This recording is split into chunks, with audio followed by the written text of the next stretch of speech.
What's up, everyone? Welcome to another Monday night slot card chat. Let's see, the fingers is in the house. Surprise, Chris surprise. Frater. Chris Frater is in the house. Bo from Germany is here.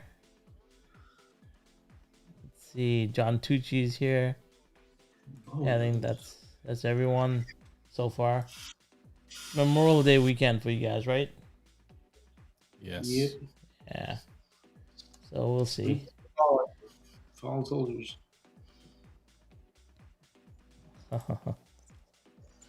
Hey, Bo. Oh, where's wrong? Yeah, there you go. Yeah. So, how's everyone's weekend? Massimo, we start with you. You've not been here for 3 weeks. You must have something to say. Okay. Giving you all night now. There's one thing I want to clear up because I know I haven't been on the stream the last couple weeks, and just because I'm not there doesn't mean I'm not, scoping out what's going on. So I've seen a couple comments filter through, and I just wanted to clear something up. I do have gel. I have enough gel here. Just so everyone knows, I'm not running low on gel. I have enough here, so just want to clear that up before we get started. My gel situation. The world is in good place. Yes. Other than that, I've just been busy with work, and which is why I missed the last 2 weeks or so. But yeah, that's about it. Just been working away. I don't know about this. We've been called the 4 horsemen of the apocalypse. The full force. Oh, great. We got to name ourselves. So who's the smelly one then, huh? That's funny. Oh, Dusty's happy with that answer. Thank you, Mass, for clearing all that up. Yeah. No problem. I know. No problem. Yeah. So, how was your weeks? What do you do besides work? Any slot card? You had a lot of new slot cards have arrived. I know.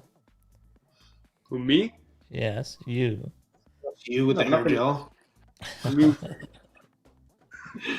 no, I just got those two and that poorly low power video that I did. Yes. 2 Rebos and the ones from last time. The Hey, that was a teaser. I want to see him close. Come on, man. That was kind of. you guys. Yeah, you nice. got. It's a Ferrari. Wow, that's Ferrari. beautiful. It's a That's a Ferrari. good looking car. Yeah, That I thing's didn't. Sexy. I didn't pick that one up Not you. because it doesn't Ferraris look. look good. It doesn't look red. It's not. It's like the Momo red. It's not the Ferrari red. Yeah. I agree. And I had to get a Supra just because I love my Supras. Hey, you gave the last Sweet. Supra away. What's wrong with you? I know, and I regretted it. I'm like, I should have kept that one. Yeah, doofus. Like you bought a Supra, you had it, and then on the Whatnot stream you gave one away. I was like, what's wrong with you? Technically, Whatnot bought that one. Oh, okay. Yeah, technically. I was Those like, are nice, man. Really nice. and then he went and bought another one again. This is hilarious. Don't worry, I have a couple of your slot cards. You want them? Do you want to buy them back? Maybe one day. Anyway, so yeah, so you at Anime North this weekend, weren't you? Yeah. How was that? Insane. It was honestly insane. First time I ever gone. Yeah. Tons of people, a lot more than I thought. It packed. Parking lot was packed. Inside, the whole convention was packed. A lot of people in cosplay, obviously, and then crazy amount of vendors. And yeah, I don't know. It was a cool experience. I don't know if I'd do it again, but it was cool. And then there's the car show outside. I didn't know they were going to do a car show. There was the Initial D people that recreated the Initial D cars and stuff like that. It was pretty cool. Yeah. Boys congratulating you on Team CAD loss, I guess. Or is it Team Canada wins? Yeah, I think. I don't know. I don't remember. Yeah. First met all the juniors. Was it the juniors? I don't know. Yeah, so I think it was the. John Albright says both the Momo F40s are beautiful. I bought the silver and yellow one. John's got the red one on the planet. if you ever seen the picture he posted on Home Racing World, I dared him to put all his cars in there. He's got every one of them. Yeah. A lot of Revos. Yeah, Gary Massimo did go car shopping. Yeah, as well as gel shopping, as he showed us earlier. Right. So in case people are just joining in, just so you know, I'm good. Yeah. Good. Do you want to go through each gel and what it's for, which occasion? Like, did you want to go through? It all starts with like the mood I'm in. Okay. If I'm in a good mood, I'll use the clay. Okay. Like right now, I'm in a good mood, so I use the clay. Uh-huh. If I'm upset, I'll use this axe stuff. It all depends. Okay. What side of the bed I wake up on, Right. This is good information. It's very helpful. Yeah, Thank you. I know. For a person that doesn't wear gel, doesn't use gel, yes, thank you. I'm well informed now. You're welcome. All right. You use Yeah. So George, how was your week? Good. I had family over yesterday. Pretty good. That's good. Any new cars? I know you worked on something this week. I bought that airbrush that you recommended. It was so good because I got a whole bunch of like free gift cards from Amazon because I'm an affiliate, and I used it to get the airbrush for free. It was great. Lee recommended that one because he was using that for a number of years, and he went to Crex. I think he got something more expensive, and he told me, "Hey, it's a good brush for the price." So I just figured, I'll just buy it. And it actually works pretty good. It works really good. I don't have a top loader, so I wanted to get a top loader. Sorry. One of the good pistol grip airbrushes. I don't have one, so I picked that one up. Looked good. The Grex is really expensive.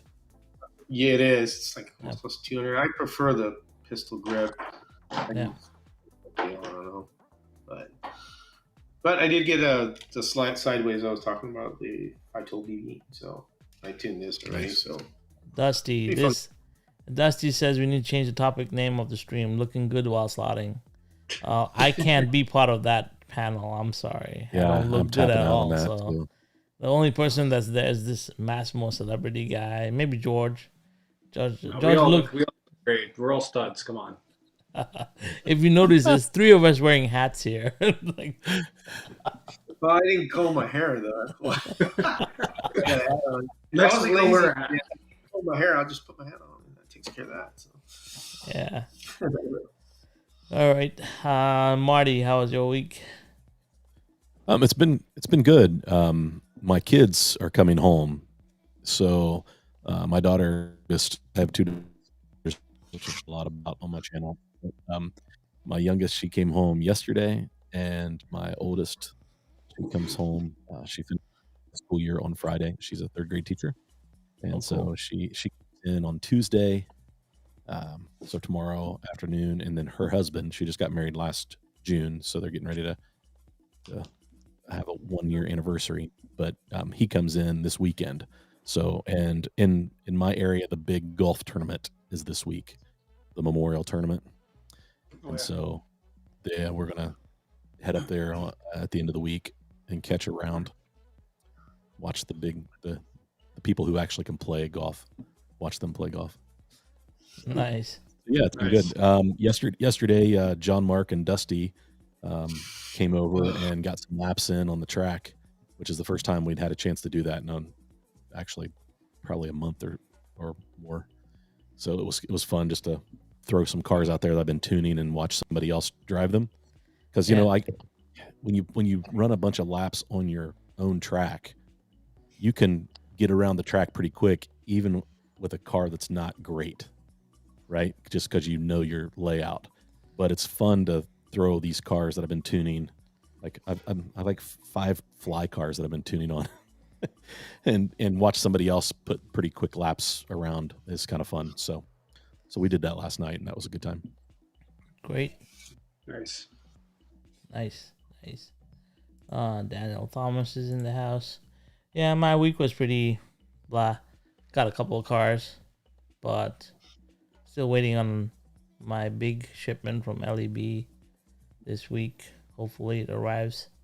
Other than that, no, nothing much. I tried to shoot. I ran into so many problems yesterday with the shootout stuff.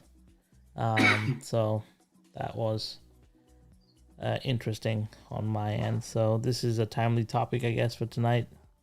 We'll talk about the different brands and how to bring them from box to track. Yeah, I think that's pretty much it. Before we get anywhere, Mass, are we going down to the States in August? Is it going to be August? Is that what we're doing?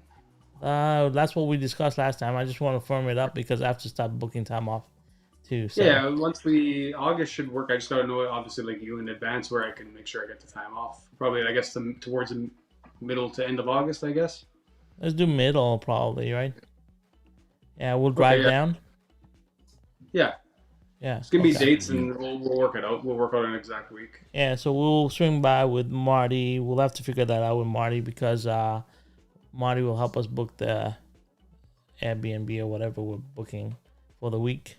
And then we'll come down. The two of us will come down in August. Are you ready? We'll be ready. I'll make sure that we're ready. Yeah, he's gonna come out with all his tuned up cars and say, "All right, boys, let's see what you got." No, I'm trying to get you guys. If you come down, I'm trying to get you on some other tracks. Yeah. So, that wood track, Butch's track that I've been to a couple times. Maybe we can get down and jump on that, and maybe we can get the Cincy slot guys together. That would be fun too. So, yeah, we'll take advantage of it. That's why I want to do it earlier rather than later. So. Because I'm already I have a trip to Europe as well, so I just want to make sure that everything's done in advance. So we gotta start firming that all up now. Anyway, so that's exciting. It's exciting to come down and finally meet in person, have a firm handshake and say hello. All right. Well, anyway, yeah. So we got to firm that up. I need to book that time too. So that's good. Anyway, so let's get into it. Topic tonight is from box to track. What you have to do to generally take a car out of the box, get it set up, and put it trackside. I've broken it up into 3 different categories here.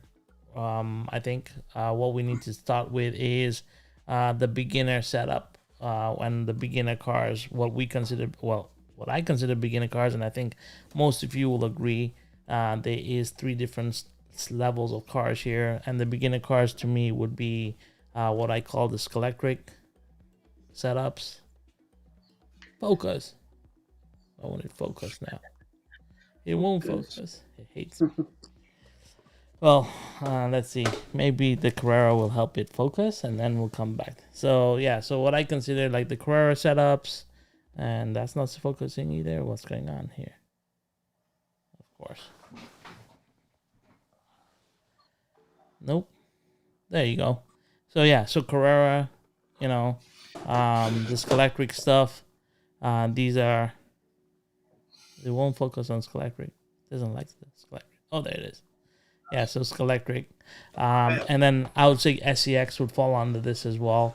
I only have one SEX unless you guys have more insight in SEX.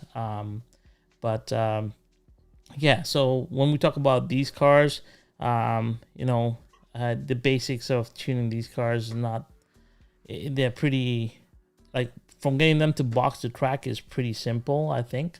What do you guys think about these entry-level cars, or what I call entry-level? Would you agree that they're entry level? Yes, no. Yeah, it's like dead silence. Hair product. I'm sorry. Yeah, would you consider them entry level, or I consider them like the entry level slot car because they're great for beginners because you can just take them out of the box, put them on the track, and they're pretty robust. They can handle really well. Obviously, you want to get the most life out of a car, and you want to have it so that it can last a while. So there is a little bit of tuning that you should do to the car, right? Yeah, so Sean Casey says add Fly and Ninko to that category, but I actually put Fly and I put like Le Mans miniatures and all that into a separate category. I call it the collector's category, because to me, like the Flies and the Ninkos, they are very art type cars, in my opinion. But we can get to that later. But for myself, I think, when I talk beginners, I talk SCX, Electric, and Carrera would be the brands I put into that. But I just want to get you guys' opinion on that. Who do you want first? Anyone. I've been quiet. I'm being hung out to dry here. You guys are hanging out to dry. It's like, what the hell is this guy talking about? I don't agree with anything. Honey, I'll be right there. Yeah. Okay, I'll go first. So I would say Carrera. So Carrera looks at it that you pull it out of the box and you put it on the track and it goes. It's got magnets. It should be basically a ready to run car. That's what it is. It's a ready to run car. Same with Scale Electric. Ninko, really, you're putting it in a category of that because it is a classic, because they don't make them anymore. So I would agree with that because they're rare. So it's not like something that you could buy tomorrow that's been out, new release. But those two right there, I mean, there's probably another one I probably missed, but those two right there, Scale Electric and Carrera, are basically they are entry-level cars. They're two ready-to-run cars to pull out of the box and go. Now, tuning them, if you want to make them stick better with the magnets, you could always go to the silicone tire, which a lot of people will do. People who remove the magnets, that gets a little bit more dicey. Then you have to start considering that, you're going to have to start adding body float and start modifying the car. So I would say, Carrera and Scale Electric are something that, are pretty much ready to run cars. That's basically what they are. They're supposed to come out of the box, go on the track, run, and have fun with them. Yeah. I think that's important. I think that's important for them to be that type of car. I mean, because they're the two major track companies too, right? I mean, they're making home sets, and it would be pretty disappointing for most people if they bought a Carrera or a Scale Electric home set, set it up on Christmas Day, and the cars be crap, right? So I think it's important that those cars are pretty good out of the box. Can you make them better? Yeah, I think George is right. I mean, he sent me a couple 917s months and months ago that I've already shipped back that we miss because it was our favorite digital racing we've ever done on the track, because he had taken the time to tune those really well, and they were fantastic. So you can make those cars good, but they're pretty good right out of the box. Another one is also Polycar makes that one with that adjustable power supply, which is really brilliant. Because Harry talked to me about that one. That one right there is great for children because you could turn the voltage down. You don't have to buy an external one. I guess it's built into it. So that's a real big plus for entry level kids and parents, because I mean, once a kid gets it, they go and they fly off. I had my granddaughter here yesterday because they were celebrating her birthday, and she had the Carrera car, and I just turned it down. It's just full on, and she had a blast. And this is like a 4-year-old kid. She was just interested in just watching the car go around. It didn't matter how fast it was going, as long as it was moving. And I think that's one thing that Polycar has that's kind of nice, because it's something simple for children, and then the parents don't have to pull their hair out, trying to figure out what's going on because the car doesn't stay on the track. So, yeah.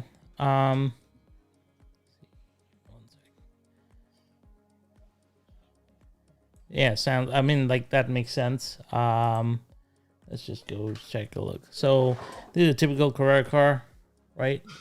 GT3. All right, that's the new Lambo that just came out. Beautiful color. And that's one thing about Carrera cars. They always have a really high finish. So does Electric, obviously. Very, very nice gloss finishes. A lot of clear coat on them.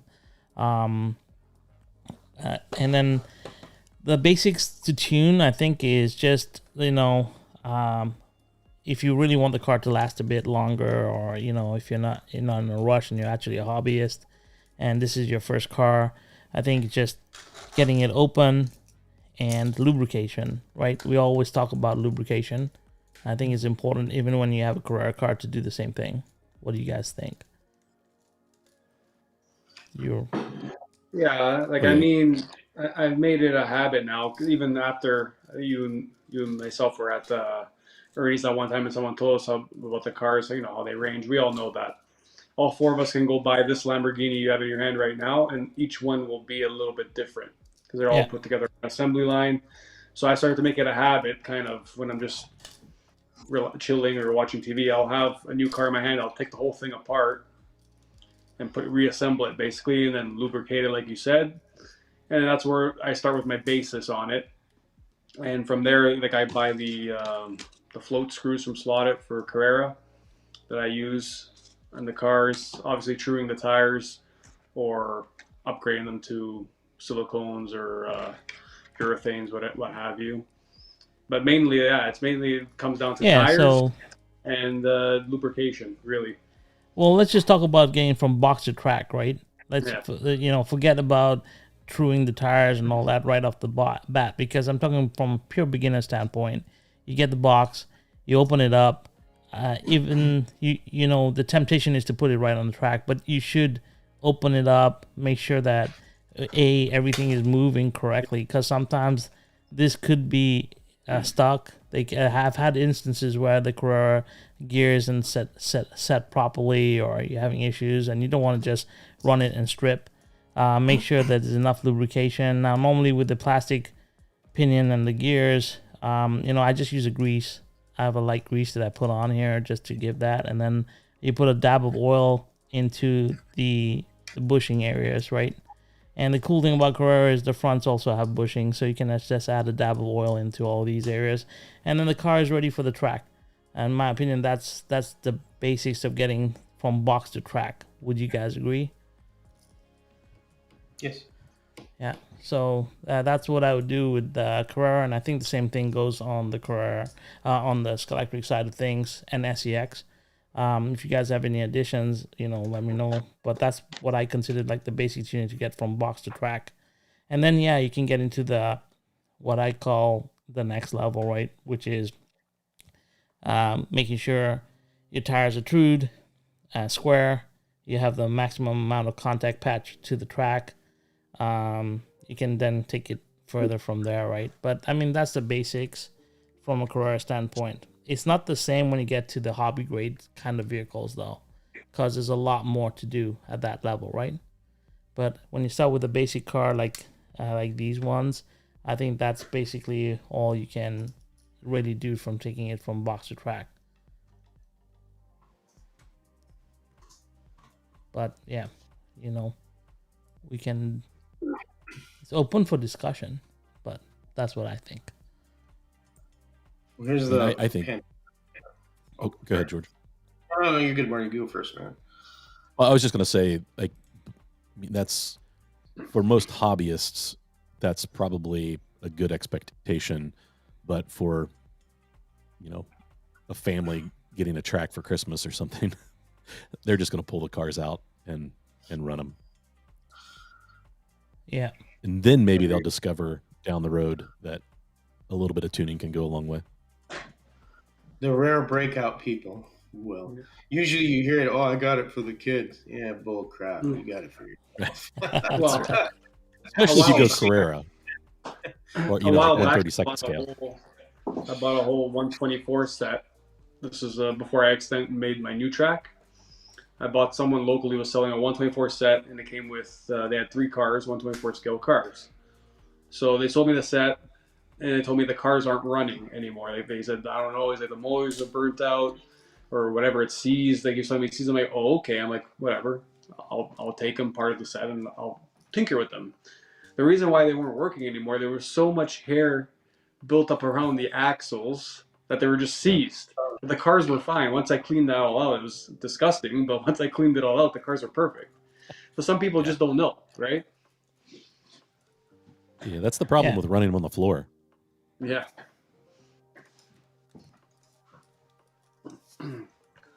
Yeah. So that's the basic level lead in. And then we move on to the hobby grade stuff. So the hobby grade stuff, we talk about the Thunderslots. We talk about the NSRs. We talk about slotted. We talk about MR slot car, NSR, and Revo slot, right? and you can add a whole bunch of other really good cars to that mix. You got, of course, Scale Auto as well, right? So these are hobby grade cars, and I think, George, you've done a lot more in terms of tuning for these cars. So maybe we can talk more towards, like, let's just take a brand like NSR. NSR comes with a lot of doodads and doohickeys that you have to do prior to putting it on track, right? So if you want to talk about that and take us through what you would do from box to track on an NSR. I got a brand new one right here that I haven't tuned. So, yeah. For example, I just, I basically open it up, and you got to take the body off and check everything. If I can get the damn box's top off, it's being difficult. It's child proof. First, you have to put one with the no king of gold. This ain't tape. I know that. Yeah, I had a bad experience. This weekend, I had a rough experience because both the AMGs that I got, the Merc and the from NSR and the Merc from Scale Auto, both had issues. And the NSR one came with the head that was completely off the driver. That was the first issue. And then the second issue was it had no hardware inside. So, yeah. So I have to go get some grub screws and stuff. Usually what typically NSR will come with is some grub screws. Yeah. And it's just pulling it off the base, and you open it up. You want to explore exactly which screws you need to remove. Usually this one has 2. If you can see that on camera. So 2, you just take them off. Make sure everything's tight, like the spur gear, those common things, the wheels that are on there. And one thing I do take out is the damn magnet because it's sticking. And the magnets just pop right out. You just push it out like that. Move the magnet. Another good thing too that's great about these, and John Albright taught me this trick. So these 3 holes right here, those round neodyme weights, I think they're neodyme weights. You get them from Professor Motor. They fit in here perfectly. And I have a great balanced car here, which is this GT40. This thing rips like around the track at 4 seconds. You can see where I put those at. And this really balances the car out nicely. And it gives you that, extra advantage if you want to add weight to the car to make it handle better. And you have to experiment, with your track on the car itself to see what runs good for you. And then, a lot of other things as well you do there. But going back to this, you basically take the car, take a look at it, make sure everything's tight, nothing's loose. Make sure the grub screws are in good. Usually they'll give you a little body float in there. And what you need to do is adjust the front axle. A lot of times you'll have to set the height on it. When you have the car, you put it on the block.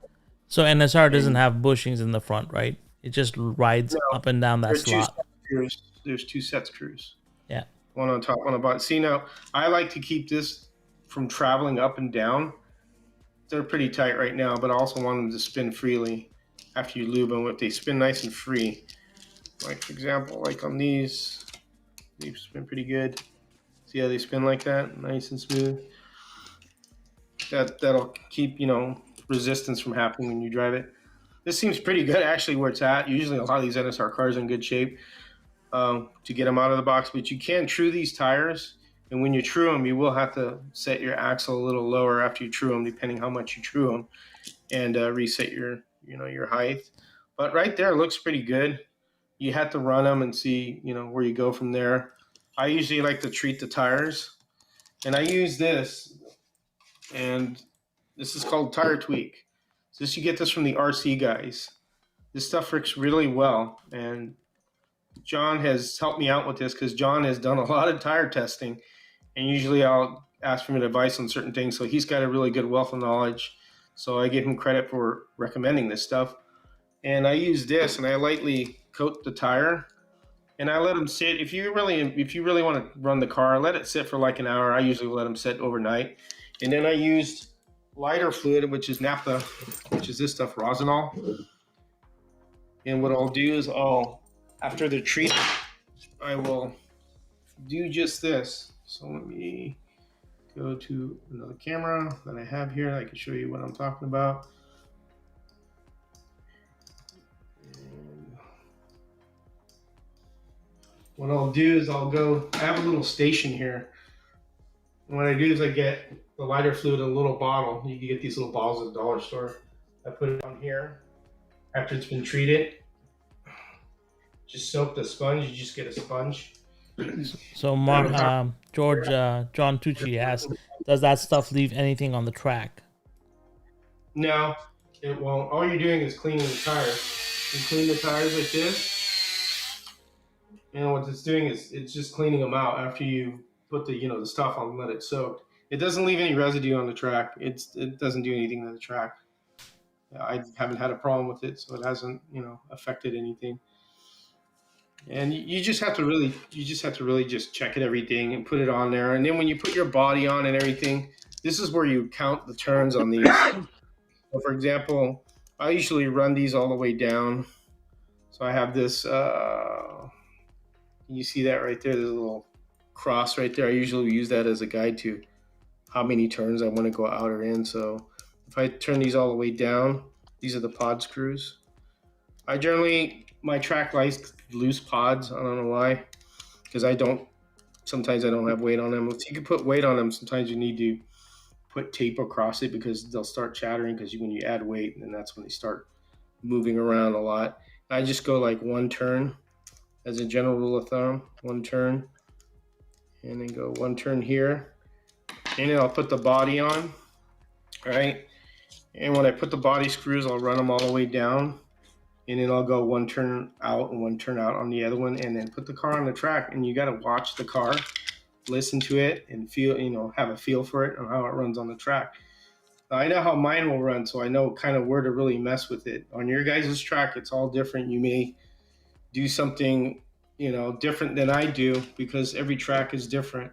That's basically what I do when I get these cars on. Of course, oiling it and lubing it, and then making sure that these are, see how those are flattened out. I kind of tend to pull these out a little, spread them out. The braids, just kind of make sure that a certain angle, a slight angle, not too much sticking out too much, but certain braids are different on cars. Like I think on the sideway racers ones, they're a little bit stiffer, so they'll tend to push the car up.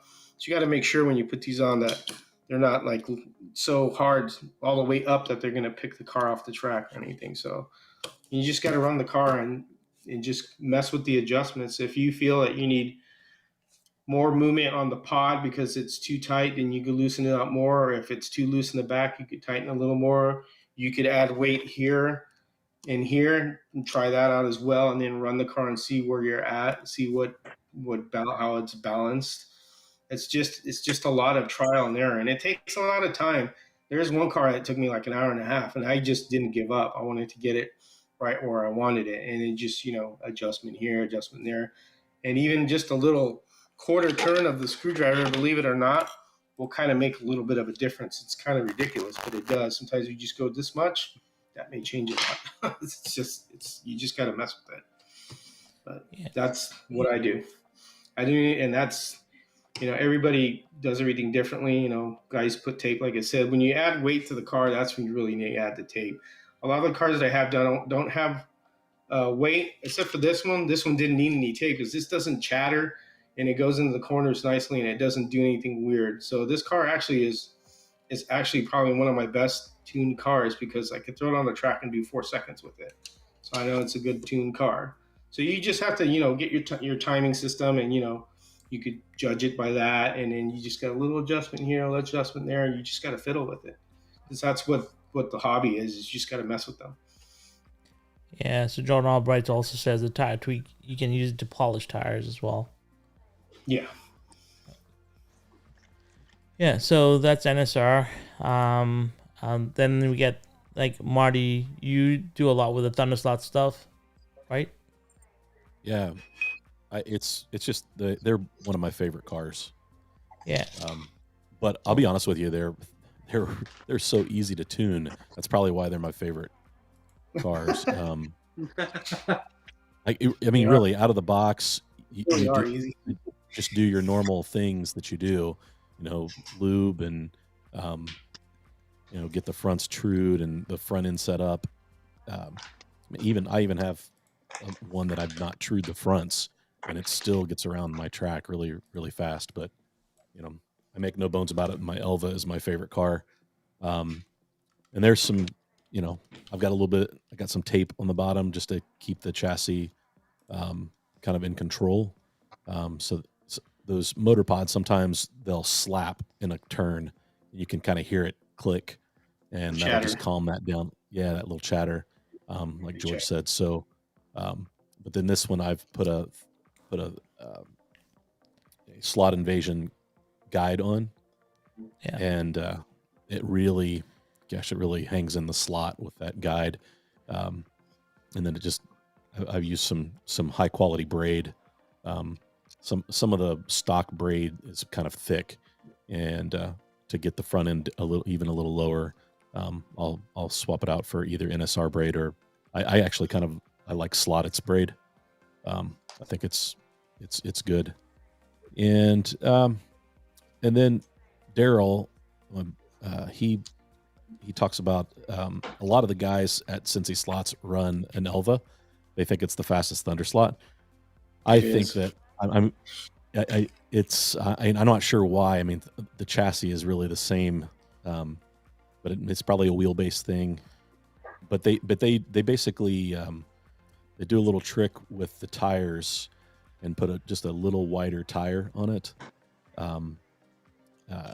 They use super tires down there, and so it's running silicones. But instead of a 1403, they're running like a 2102, 2103, something like that. Somebody in the chat could correct me, but it just gives a little bigger contact patch with those tires and just makes the car stick. And it's just such a simple thing with the tires if you're running silicones. I think that the tires they come with are really, really pretty good for stock tires. But a lot of people throw the NSR rubber on them too, so it's good. But the Thunderslot is super easy. It's a very fast, smooth car right out of the box. Just a few tweaks, and you can be really competitive with it. And then you can kind of dive off the deep end, like we did with Raul's, and it crushes your no-mag track record. So it's a fun I haven't run mine yet. I haven't run it yet. Oh, you're killing me, Smalls. I can't. Get that thing on the track. I've had this one for like months, and I still haven't run this one. It's still new in box. That's a nice one. I have so many cars that I have in box that I've never even opened. It's crazy when you have a lot of cars because you just don't know which ones to do. And like, I'm on a Carrera trip right now again because I don't know, I love the Carrera cars, and maybe it's because I'm a beginner. Yeah, Marty just made a face. But it's fun because I got all the Slot Invasion hop-up stuff from Oscar, and I'm excited to like put that on the cars and see what they do, because I mean, tuning can get really, really in depth, right? We all agree. It's like tuning is where the hobby comes to life, I think. What makes it fun? It does. My opinion, it makes it really fun and entertaining. Yeah, and then there's so many levels to the tune. I mean, like you have people like Sean Casey that will take it like to the next level, with printed 3D chassis, and there's so much availability to different things now. But sometimes it can be overwhelming. I'll be honest, from a beginner tuner perspective, sometimes it is overwhelming. So for me, being that I want to get better at tuning, it's like I just want to take a step back and start from the beginning, with a simple Carrera car, and see what different things do to it.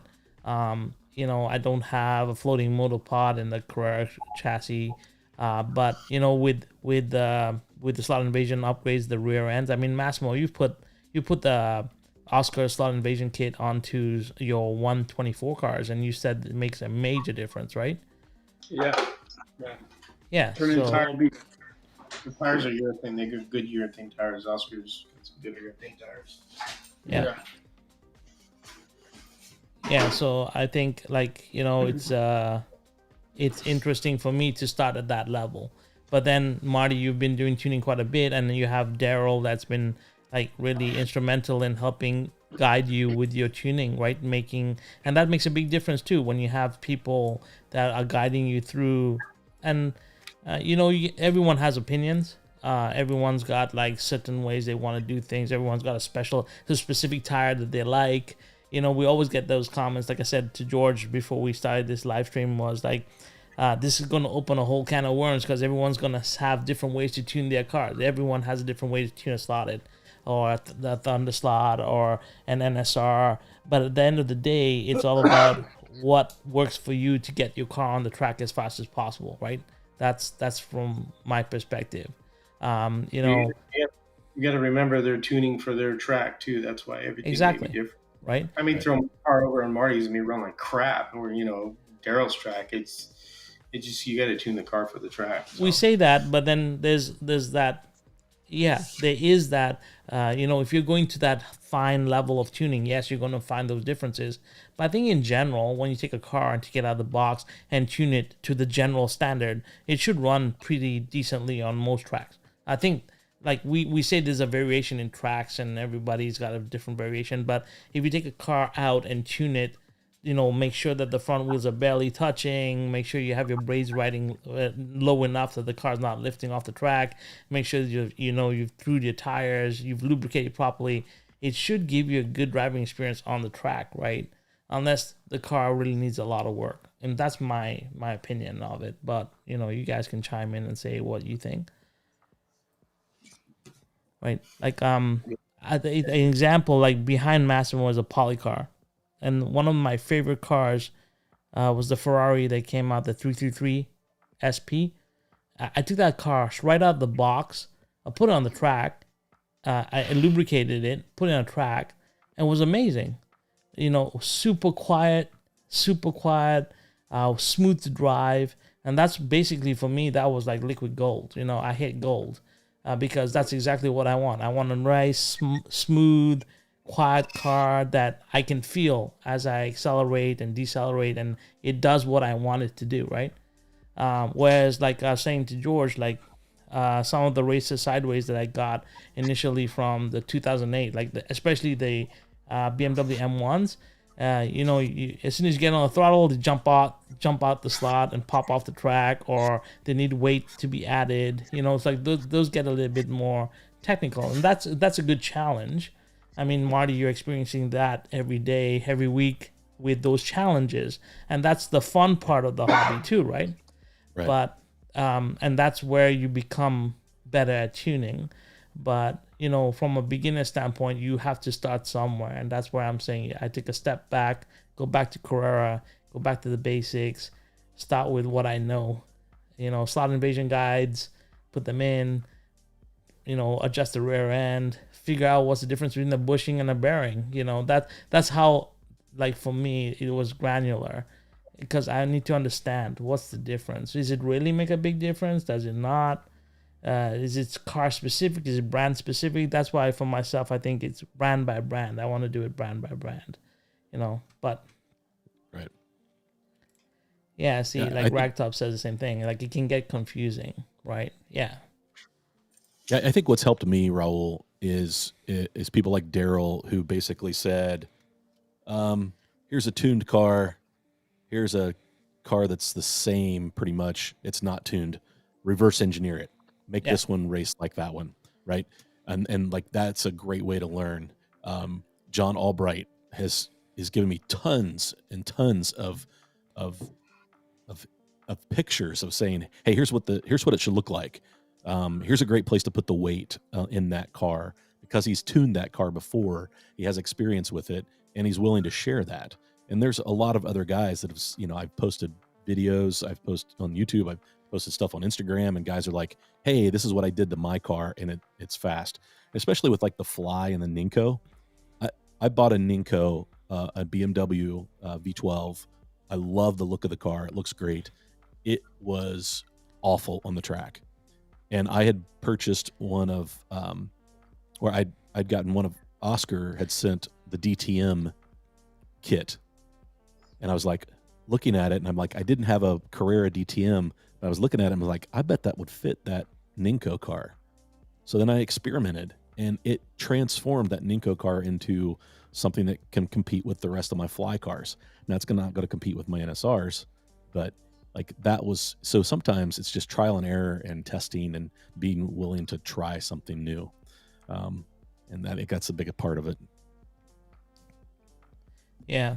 No, I mean, and that's very true. I think, but your journey starts with having an experienced person give you a car that's already done and you work back from, right? Sure. So a lot of us don't have that capability, right? Like I may have access to George, I may have access to John Albright, I may have access to Daryl, but having the car physically with you, like you've sent me a Thunderslot, and I'm excited for it, but still I'm not gonna run your Thunderslot right off the bat, because first I have to run a basic Thunderslot. I have to see what's the difference. That's how I start, right? It's not about, I can grab your car and run it, and then I might have a false impression of what a Thunderslot should do. But if I take a basic Thunderslot and run it, and I get to understand what's the differences between what you did to that car, then it makes a big difference, right? And that's why because I have such a variety of Carrera cars, like my biggest collection of cars is Carrera. It always will be, because I buy so many Carrera cars anyway. It's easier for me to take those and tune them. And, at the end of the day, it's what you love to drive, right? Like on your track. And for me, it's Carrera all day long, because I just enjoy their cars. And it's not about them being the fastest. And naturally, Dave Kennedy touched on this yesterday, and I agree totally. Sometimes you don't need the fastest car on your track. You need the car where you have the most enjoyment. And for me, having enjoyment of the car is being able to, I like videography, right? And one thing I like to do is, when I want a car to slide, I want it to slide. When I want a car to drift, I want it to drift. If I want a car to come off the track, there's things that I can do with a car that I really understand by the feel. And we talk about feel all the time. So getting a good feel for a car and being able to drive it where you understand what's going to do before it actually does it, I think that's where you hit that sweet spot. And for me, certain cars like the MR stock car, Porsche GT1 is one of my favorite cars for non-mag, because it slides out a lot. It's a little bit tail happy, but I enjoy it. It reminds me of the Chargers I used to race. They always used to be always used to oversteer, and I got used to that. And then from, on the Carrera cars, I love my 911 RSR. I always have. And so learning to tune those cars is what I think it's all about. But you guys talk about what makes a car special for you guys, Mass, you're actually, for myself, Massimo is the best driver I know, like physically, that I've watched racing. Like, we have the Brazilian guy, but I like when we race in the underground 124 league, right? Like your car is just like top notch. You put laps on us, right? And so for me, like I always wonder, like I watch you and I watch how you drive, and I'm like always fascinated. And I know I can never do that. Like I don't have that coordination, right? But it's practice, like that track in general. Like you came there twice, and unfortunately, there's that blind spot where unless you're standing on one of the stands that Dave has there, you're caught out, and that's an area where you made a couple mistakes, but that's not your fault necessarily, because it's kind of a blind spot behind the pits there. So I'm not gonna say, you can't say that you're not gonna be as good as me. You think I'm good? I don't think I'm great or anything like that, but that's a level you can get to easily. It's all about practice. I've been to this track so many times, so I memorized that track, right? Yeah. You can't say that. Like, you're not a bad driver. I've watched you drive at Ernie's. You know what you're doing. You can't say, don't sell yourself short.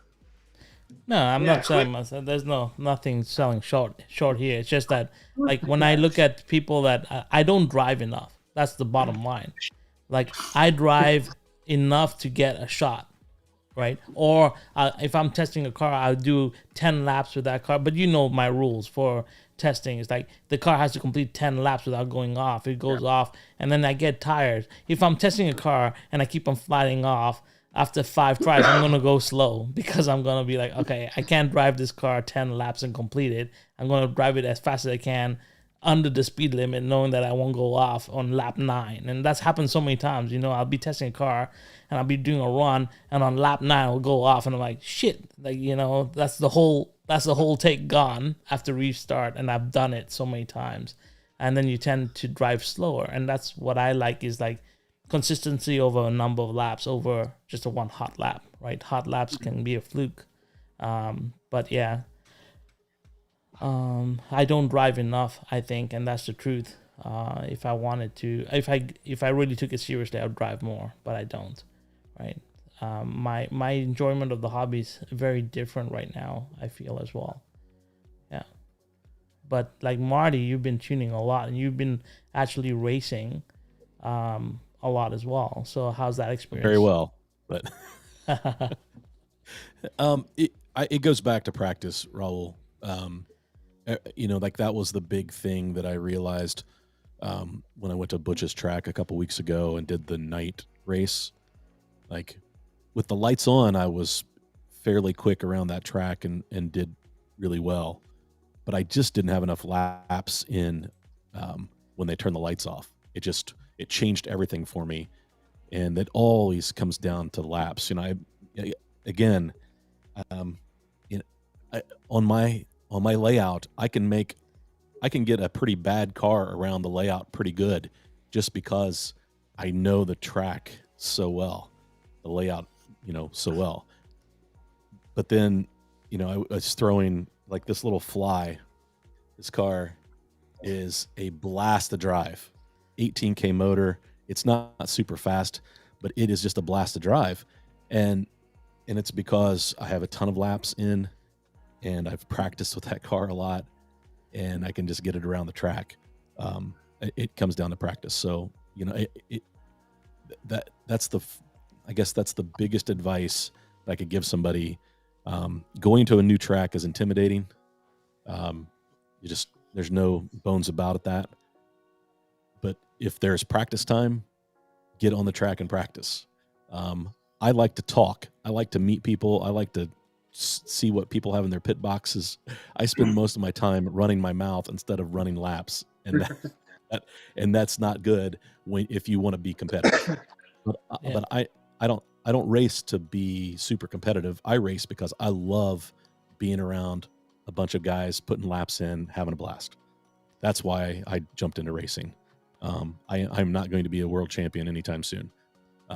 That's not my goal for racing. So I think, when you tune a car, I'm reading some of the comments. I think Slot Journal is like, I just tune enough to make the car pleasant to run and be smooth. And there's nothing wrong with that, right? If that's what your aspiration is for the car, just go have fun. But sometimes you'll find a car that you want to take it to the next level, and that's a great learning experience. It'll make you a better tuner. It'll make you a better driver, and you will enjoy it. Yeah. So John Albright, John Albright brings up something here, and this was me in 2008. My car is slow. I'll just put a 50K motor and run it. That was me. Like I'll be. I always believe in more power, right? Like it's one. You run at 18 volts, don't you? So but you say you run 18 volts, I run 18 volts all the time on my track, right? Like I always run 18 volts. And what happened was in 2008 when I got back into racing, I was a mag racer, right? So if you look at my MAD, it's full of magnets. It's got magnets all the way through it. It's got a 40K motor in it, and I used to run that car, rip it, but it's like ripped to shreds.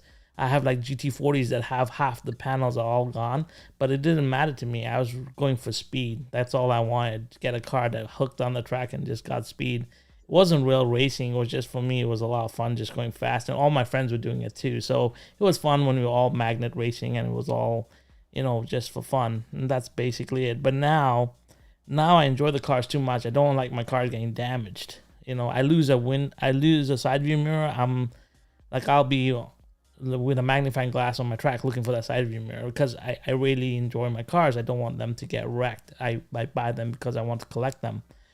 So there's only a couple of cars now that I actually will tune to race. So there's that Viper that I have from Scale Auto. That's the only car. I have the Ernie's Porsche GT1, and then I have two Carreras. I have a C7R that I have tuned, and I have a Porsche 911 that's lost its rear wing, and that's the only reason that now that car is now a race car. The rest of them, they're all shelf queens, or I only take them out when I want to test them, or just do a video with them, right? And that's me. And that's not true for everyone else, right? There's a lot of people that will buy lots of cars that are to be raced, right?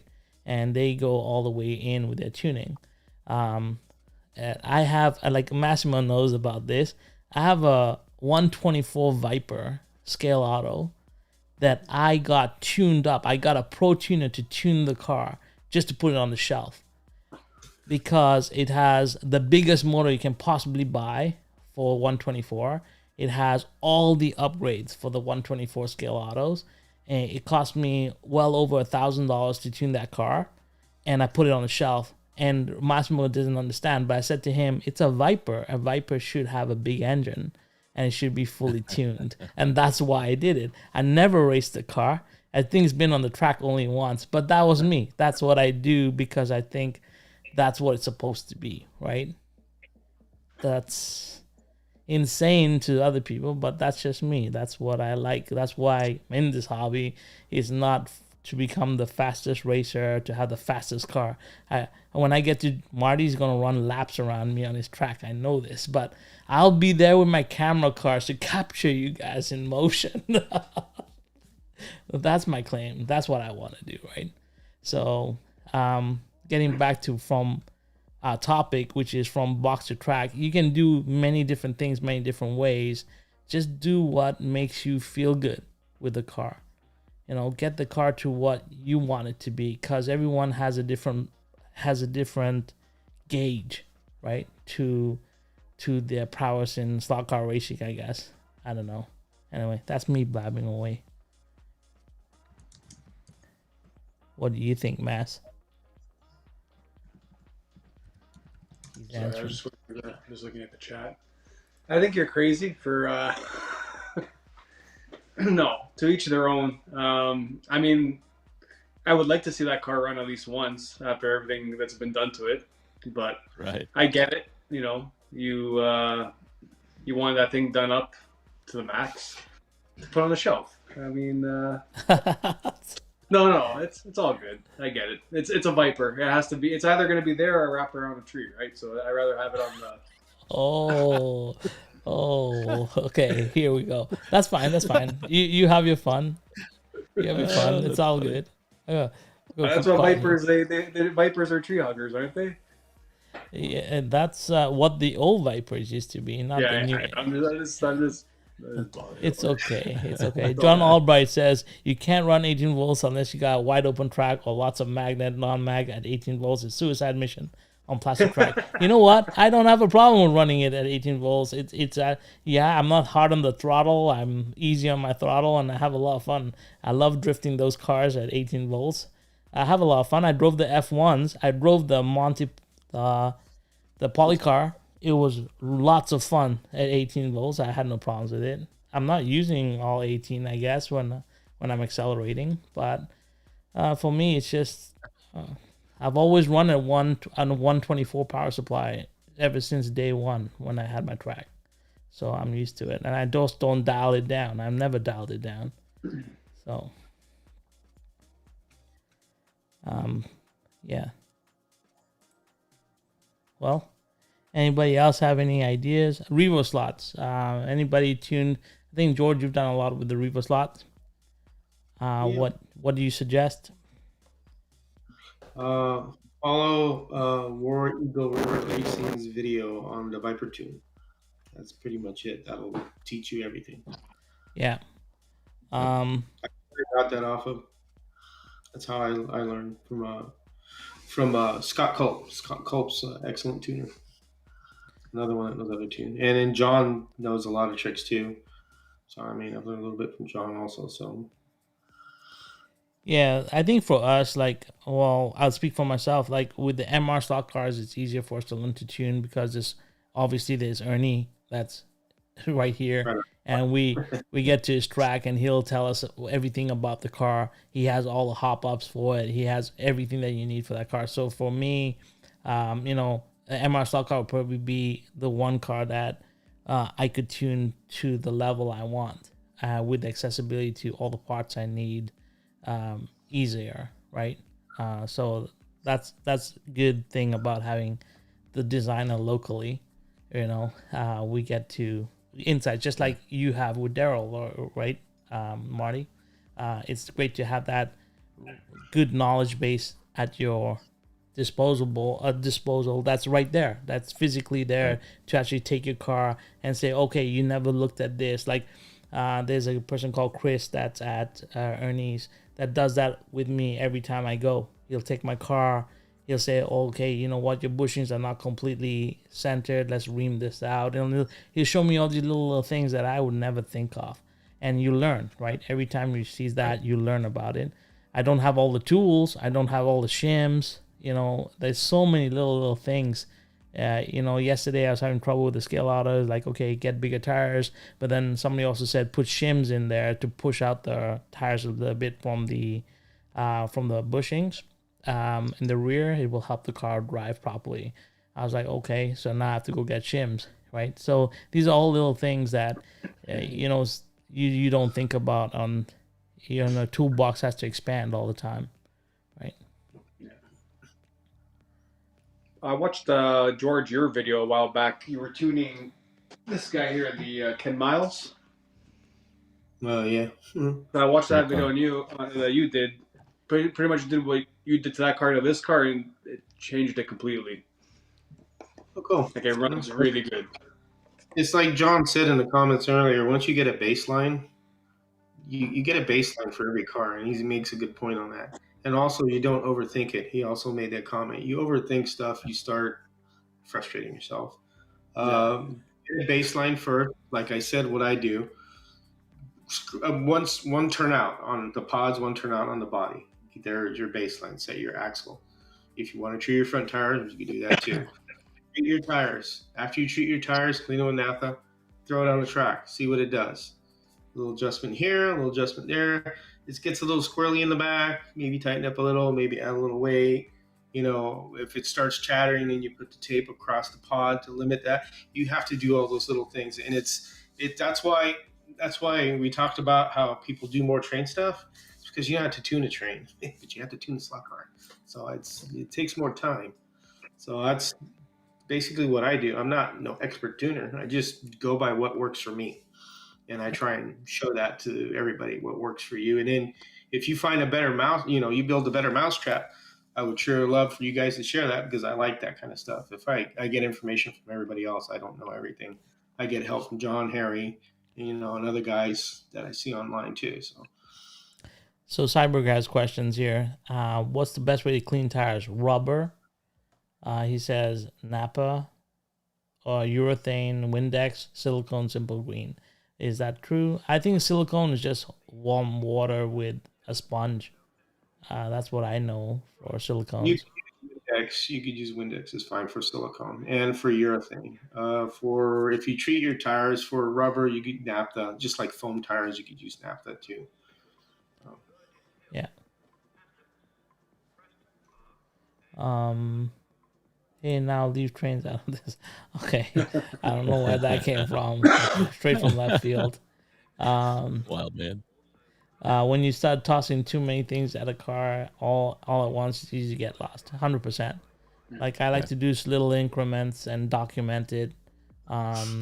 That's basically what I like to do. I think for myself, it's very simple. Carrera, normally what I do is after I've done the basics, the first thing I always look at is upgrading the tires. Like, I run Paul Gauge, so I'll bring in the Paul Gauge tires for the car. I'll get them onto my tire truer. I'll true them down to the outside diameter of the original tire and put them on, and I'll run the car. and from there I'll take it where I need to go. Sometimes, and I've noticed this recently, especially on the Mustang GT-Ys, I've actually had to true down the actual rim on the GTY, because the nubs on when they mold them sometimes make the tires uneven, or they'll cause a wobble in the back.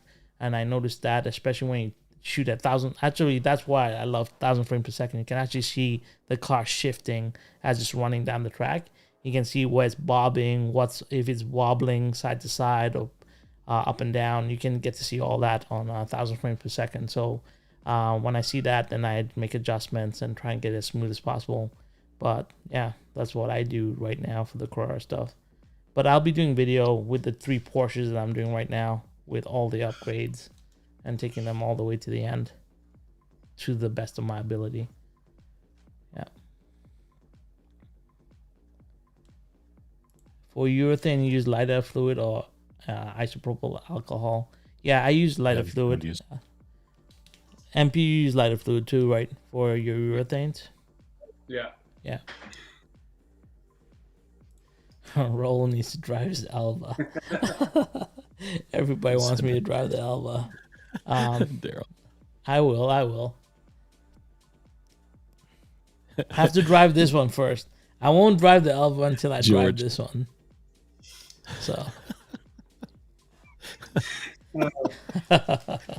Hey, I want to throw out, back when I first started the channel, George and we started talking almost every day, and he was huge helping me tune Carrera cars, because that's all I had in the beginning. And if it wasn't for him, I would not have any clue on what to do with Carrera cars. He would send me pictures and videos of, hey, this is what you need to do, this is what you need to look at, and that was a big help. So I didn't mention that earlier, but when he mentioned the alien jizz, it just made me think about that. So Gene is asking me a question here. Roll, are you cooling the wheel down to dimples and filling them? Yeah, I was and filling them. So what I do, well, I've only done it to the GTYs because that's the only car that I raced a lot, and I raced like a bunch of tracks in different series. And that one, what I found was I just trued it so that it was smooth, so there was no bumpiness to when I put the tire on, because I was having an issue with that on my GTY. So once I did that, then the tire seated properly, and I got full contact patch. I've never filled the dimples and trued them. I've heard about it, I've seen it done, but I've never personally done it myself. I just smooth out the rim and then put the tire on so that I know that I'm getting a flat setup. That makes sense.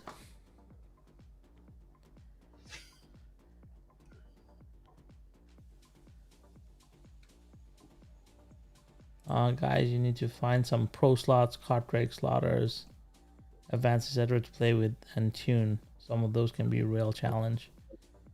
Well, I think the real challenge is when you get into the collector cars, right? Like, you know, these cars like this, they look real nice. They don't drive very well. They're not, good driving cars straight out of the box. I mean, this is another car, like, it's gorgeous to look at. These LM miniature cars, like, they're super nice, gorgeous cars, but they don't drive very well, and this is what I call the collector series. You buy these cars because they are model cars. They're modeled so well, but they don't give you the best driving experience out of the box. And yes, you can tune them, and yes, you can upgrade them. Just like Dave said yesterday, you can buy a car for $60 and put $100 into it and become a perfect car if you want it to be, right? Like, it's the truth. It's the same with RCs. You can buy a simple TT02 chassis and then completely revamp the whole chassis, put carbon fiber and make it like a $5,000 chassis. That's up to you. You can take any car and do that if you wanted to. I mean, George does it with the bodies. Like, he takes a body and puts a brand new chassis, builds it from scratch, right? You can do whatever you want to any car if you really want to, right? But for the general person getting into slot cars, they don't know that much, and they want to take it and have the best experience straight out of the box, and that's basically what I'm trying to get at myself, right? So I understand, like cars like the Le Mans, I just buy them for myself. I don't really run them that much. You know, one of my favorite cars here is like this fly car, like super nice livery, awesome wheels. Everything about this car is sweet, in my opinion, but it doesn't drive that well. It's not a good driving car, but I enjoy it. It's great to have on my shelf and look at and smile. So, yeah. I mean, like MP, how many cars behind you have you driven? Really driven? Right. I mean, all my NSRs I've driven, but not really driven. Tuned. These two I've driven hard, like the Mosler and the Porsche 908. I've driven hard at Ernie's. Yeah. The Abarth, not so much. The two F1s, those are kind of a one-time runner and then parked. Yeah. These guys have all ran pretty much well. Then, yeah, all the MR slot cars as well. Everything's seen the track, just some of them only once and then kind of parked. Yeah. Yeah, and that's the truth. Like, you know, Marty, you have so many cars now compared to when we started. Like when I met you, when we talked the first time, you just got your 5th car, I think. And I was like, and we're talking about that. But today you have a lot of cars. You don't run all the cars. Like your specific, it's probably flavor of the month, right? It's, oh gosh, I run most of my cars. Yeah. And basically, a lot of it has to do with like in the fall or in the over the winter, it was what was Cincy slots running, and so we were focused on like running the car for a class. But yeah, I mean, if I'm down here for an hour, I might go through 3 or 4 cars just to get some laps in. So yeah, I do run most of my cars. All of my analog, no slot or no magnet cars, they all see the track time. But there are some cars that I have on the shelf that don't get many laps. But George, did you ask me how many cars I had? No, that's Raul, I think. No, I didn't 15. ask that. I'm up to 15. Did you come down and go? You have more than 15 cars. Get out of here, Marty. I know. That's a lie. Sorry, excuse me. Listen, the last time you said was 40, I remember. So yeah, I think I'm right around 40. I be watching, man. That's yeah, whatever. If your wife watching this, you'll probably be smiling. Right. Like, what was that show that they used to watch? What was it like? They had to do a lie detector test to see who's the father. Morning in the paper. Marty says he has 15 cars. The lie detector test determines that was a lie. That was a lie. yeah. So what's everybody tuning on right now? Like MP, what are you tuning on right now? Right now, what am I tuning? Yeah, I mean, are you in the midst of working on a car right now for the track, or?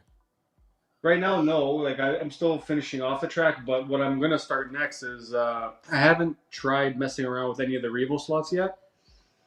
So I want to open this up and try messing around with this, see what can be done. Once I get it on track, I'll run it baseline and then start playing around with it and see what can be done with it. You're gonna love it. Yeah, I hope so. Yeah, it's watch George's video on tuning the Revos. It's really good. I've had one before, the one that Raul bought for me. It's another F40, and I've driven it just a few times at the club track, but I never on my own track. My track was just digital before. So I'm looking forward to getting these on my actual layout now that I can run them. Well, I'm also excited to see what you do with the shootout cars, because we're gonna be flipping cars back and forth with the shootouts. Oh yeah, that'll be fun. It's gonna be fun. On the Revo, on those Revos, make sure you use those Mozetti 1mm like little O-rings. Those help too, and for the body. Those are real good. Yeah, in Scott Culp's video, I didn't mention that in Scott because I forgot.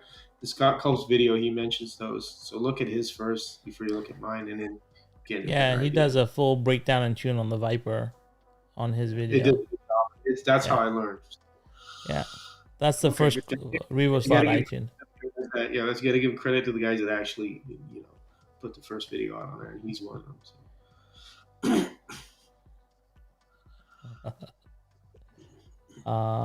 Yeah.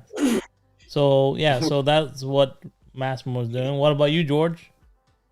Well, kind of mess with this a little, and then the sideways. That's what I was going to mention, man. Sideways cars don't really get that much love. It seems like I like them. I think they make some really good cars. Personally, I think they're pretty decent to tune, and like John said before, I got a baseline for those, and then I just keep messing with them until I get them where I want them. So, but yeah, the racer and then this NSR right here, I'll probably mess with a little bit more tonight. And the last one I did was the GT40, the one with the custom body. So I did this one. This one is around the track. Yeah, this one is actually based on an article on Home Racing World. I'm waiting for Harry to put the video out because he's going to readdress this. This is actually an 18,000K motor, not the one that came with it. So it's kind of has to do with toning down the motor, and we talk about how the drive is better with a little bit of a lower motor and how better it handles. So stay tuned for that when he puts that out. But that's what I did to that car. That car runs really well. So, but that's about it really until I get the 2 Thunderslots. So. Nice. Marty, what are you working on? Well, you're working on the fly cars, right? Yeah, right now I'm trying to finish this Fly Capri up.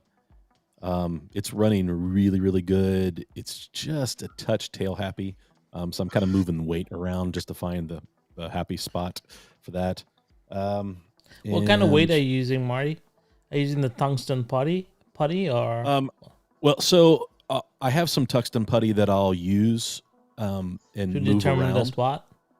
Yeah, and then I use lead. Just the lead, self-stick lead. This is the Professor motor. Actually, Daryl gave me this. I've used the slot car corner in different variations of thickness, but I usually end up pulling the putty will move on you slowly, and it gets a little like yucky with dirt from the track and things. So I use it to test, and then I usually pull it out and put lead in. Yeah, that's what I heard. That's what you would do with the putty is you use it to find the position, and then you put in your weight at that position, and only that's the way to do it. Yeah. It works. Marty's Superfly. I'm going to start calling you that. Superfly. Jimmy Superfly Snooker. Well, I mean, they are fun. Like if you race them together. I mean, heck, I was racing my Flunder, my 908 Porsche, and Dusty was running his NSR 917, and that little underpowered car was flying through the S's. I could almost keep up with him. I would catch him in the S's, and then he would pull away from me in the straights just because didn't have the motor. But like if you get them tuned well and they race against each other, that's a lot of fun. It goes back to what you were saying. It doesn't have to be the fastest car on the track.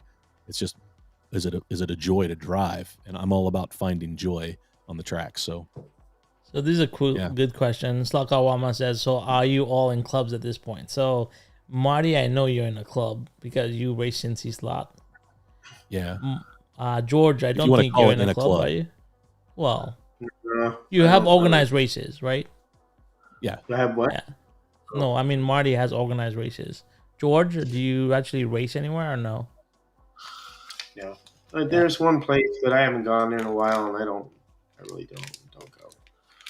So. Mass? Not really, right? Like me and you.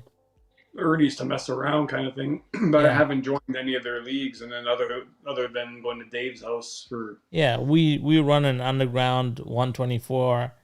I don't even know if you call it a league, but that's about it. Like it's a bunch of friends get together in the basement and we race, and that's the extent of our club racing, I'd call it.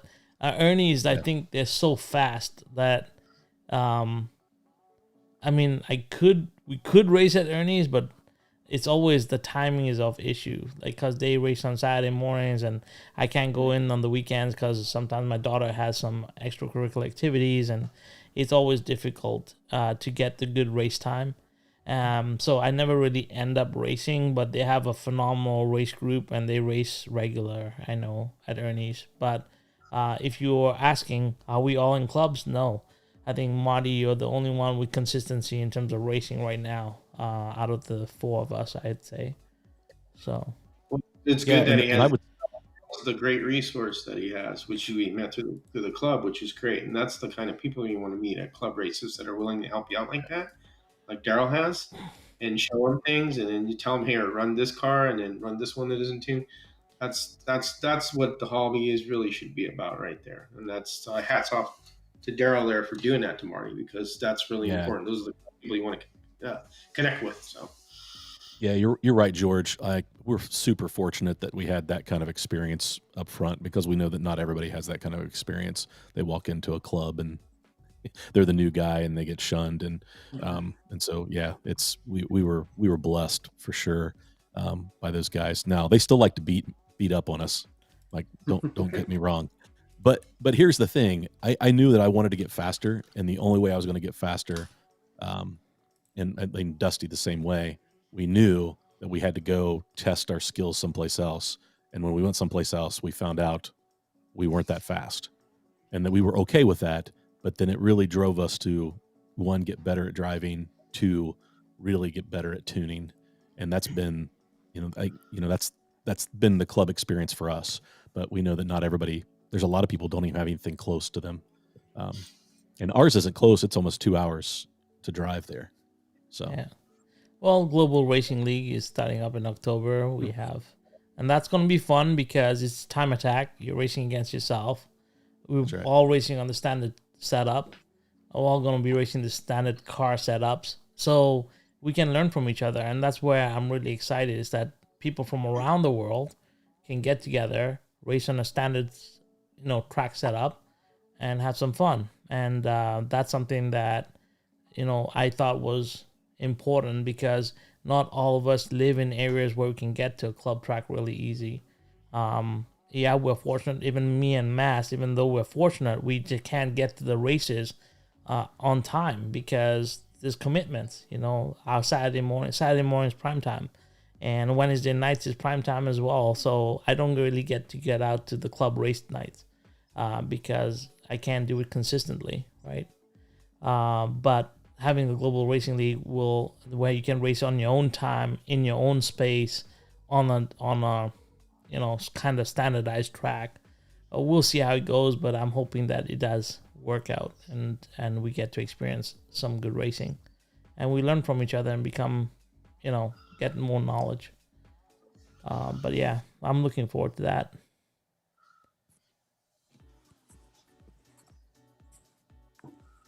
Yeah, like Ragtop, like lots of people have the same problems. Like they can't get to a club track very easily. So, and Marty, all power to you, man, making that 2-hour trek to go to club racing. That's an awesome thing, right? That you have to make the time and the effort, right? Yeah. And well, I mean, I'm fortunate that I've got Dusty and John Mark that jump in the car, and we get a couple hours together down and back to talk and catch up. And yeah, I mean that's probably as much or more part of it for me, is just getting the time with the guys and just having some fun. So yeah, and that's right. Like John Albright, you can't expect to show up at a new track and be running top of the heap right out the box. The first couple of visits should be geared towards learning the layout, 100%. Like that's all I did for Ernie's, is like I just learned the layout. I learned how my car hangs out. Learn the controller. Like we come from digital world, so the analog controller took a while for me to get used to set my points on sensitivity, braking, and then setting it for different cars, because every car runs differently. You need to really get to know your controller, get to know the track, get to know your car. So there's lots of variables here, and get to know your thumb or your trigger finger, right? These are all variables that you have to master in order to become better, right? I think. So. All right. Background music. Just trying to get into it. It's a party now. Is it George with the lights in the background? It definitely is a party for you. No wonder you're getting into it. The DJ. No ball. Just missing the DJ.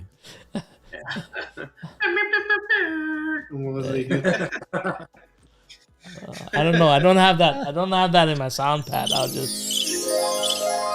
There you go. There you go. I know you could do that with Ecamm. You could put sound effects and click them out. That's funny. Yeah.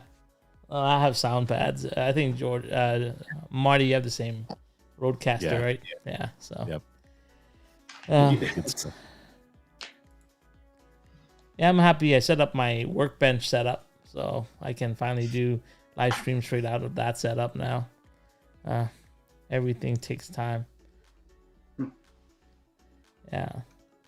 Anyway, like I think we covered everything that we wanted to on this topic. Is there anything we missed?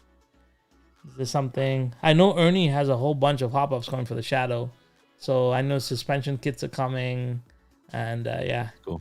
So I'm excited for that. The Shadow is a car that running. Yeah. Really well. You think he'll come out with another livery on that, or? Yeah, there's another one coming out for sure. I know the one with the little rainbow crescent livery on the front of it. I know that one's coming. 3-tone orange, red, yellow. Yeah. Okay, I've seen that one. All right, cool. No, that's good. That would be nice to get a sister. Yeah. Yeah, with the other one. Yeah.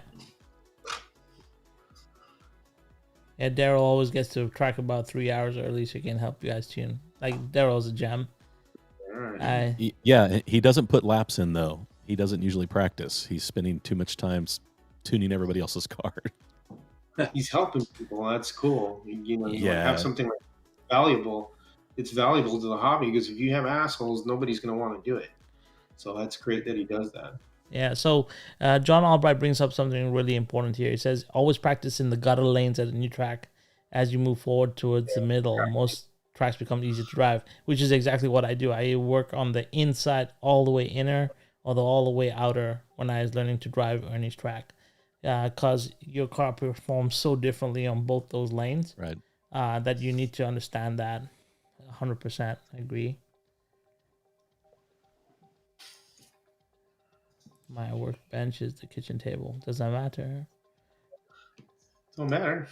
Yeah. Whatever works. Whatever works, as long as it's a bench. As long my workbench could be a chair. It doesn't matter as long as you can get what you need done. I think.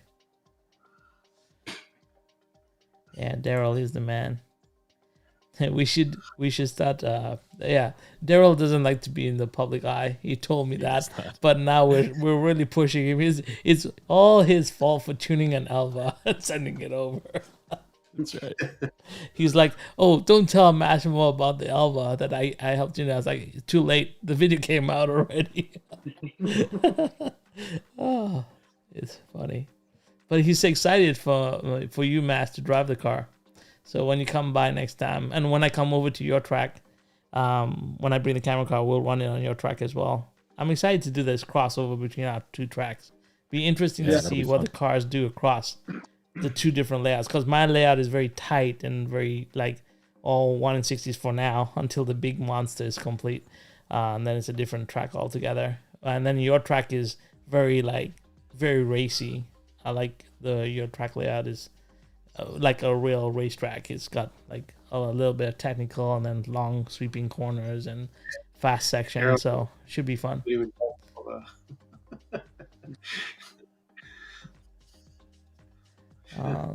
Track on there. Daryl.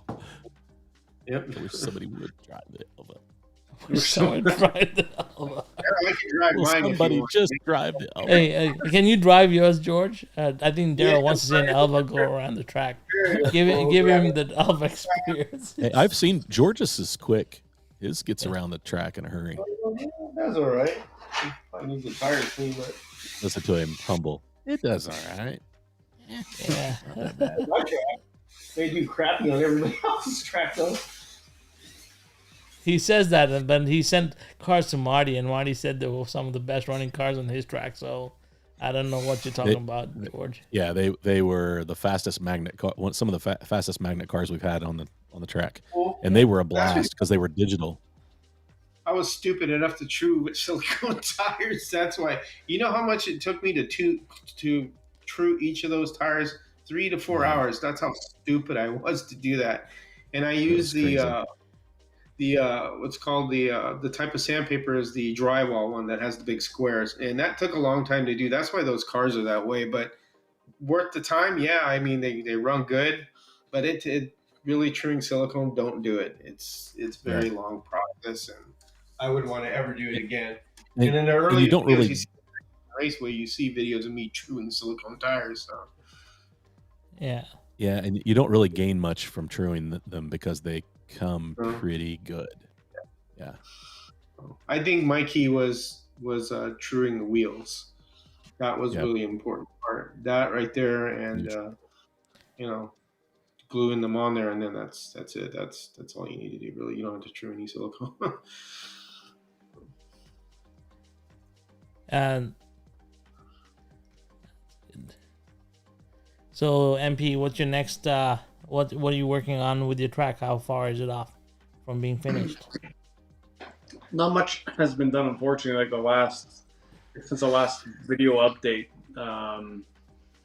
with work and everything. But this week now, things are looking a little bit more cooler, where I can get home at a decent time. So I want to finish sealing the foam. I have to do all like the drywall joint compound and all the joints of the foam.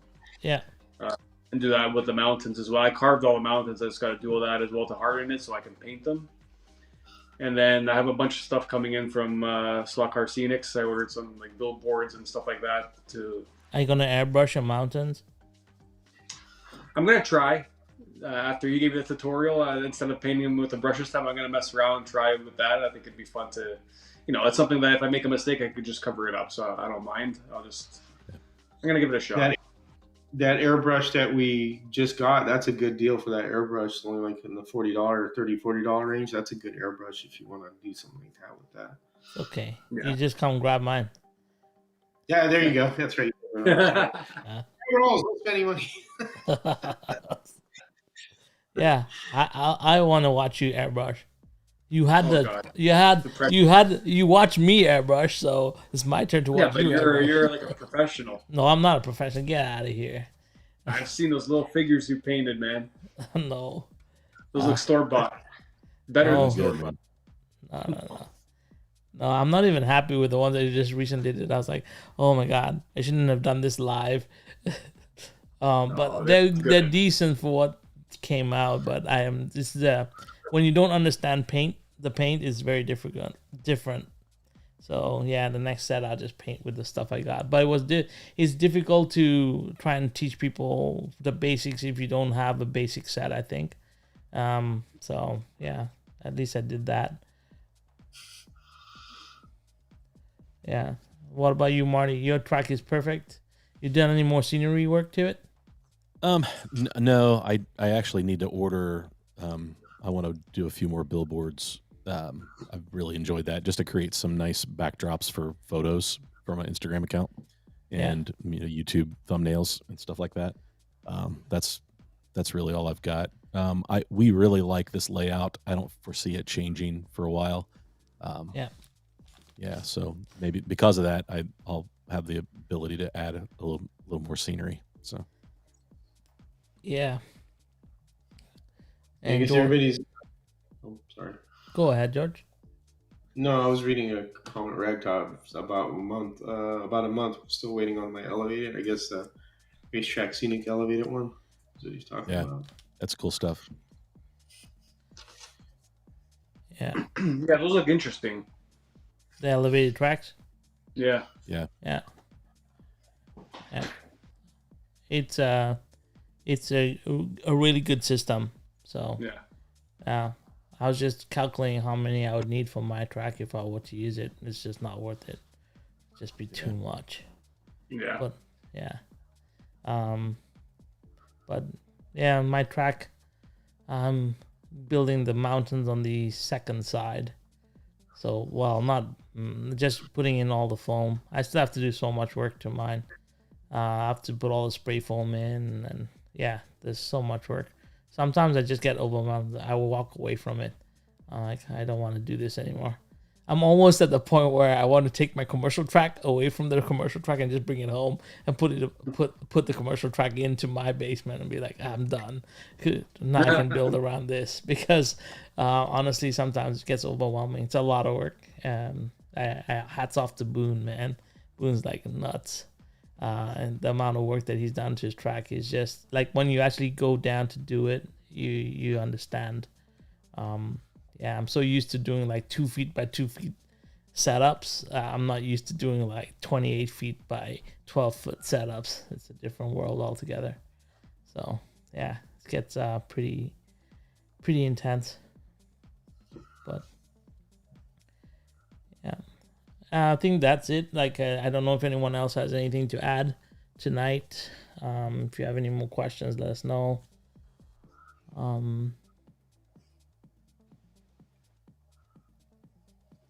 Anybody else have anything to add? This has been good. Yeah, that's so we'll call it a wrap. And we'll see you guys next week on Monday. Marty, you have your live stream tomorrow, as per usual. And I'll be live 8 p.m. Yeah, we'll try to get my kids on. Both the girls will be home, and so I will see if I can get them racing behind me. Have some fun. Yeah. They're super competitive. It could end in a fist fight. They're super competitive. Not me. I just watch it happen. I don't know. They must have got it from somewhere, Marty. You can't just not their me. Mom. Oh. They got it from their mom. She's super competitive. Yeah, he does it great. Yeah, cool. Too funny. Yeah, anyway, so Marty's on live stream tomorrow. And that's it. I think that's it. That's all, folks. We'll catch you next time.